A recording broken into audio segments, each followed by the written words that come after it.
So if your ex removes photos of you on their social media, does that mean that they've already moved on and that there's no chance of getting back together?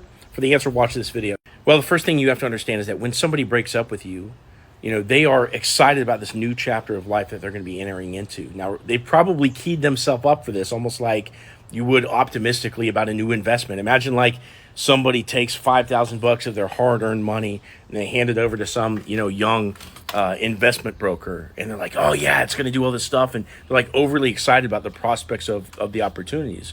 Well, over time, the investment manager loses some money and doesn't quite work out the way that it was pitched in the sales pitch, right?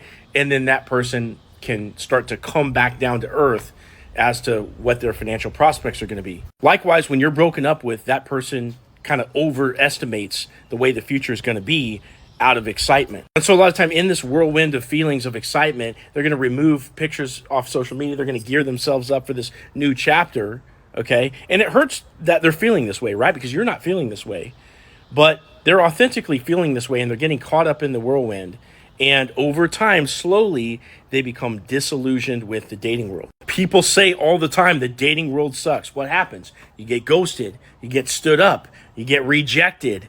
There's all these pain in the ass things that come along with dating. And guess what? Your person who dumped you is going to feel the same thing. It's going to be kind of a roller coaster ride, because along the ways they're going to meet somebody and that person's going to let them down. They're going to meet somebody and that person isn't going to like him, or they're going to meet somebody and they don't like that person, as they discover. And so this disillusionment takes time for it to set in, where finally one day they haven't heard from you in quite some time. They've been let down by the other people or whatever it is that they tried to do after the breakup. Okay. And they're lonely in their bedroom at night. And that's finally when you get that one little text where it comes in out of the blue. So if your ex unfollows you or deletes your pictures from their social media, don't take that as the statement of finality. Okay. What happens next will dictate what you do next. If you just say, oh, it's over, look, they deleted the pictures, then that's the way the story's going to play out. So hold back, follow the advice of my other videos, and eventually they can come back around. Now, if you want to get connected and tell me about your situation and get some advice moving forward, click on my profile and then click this link in my profile.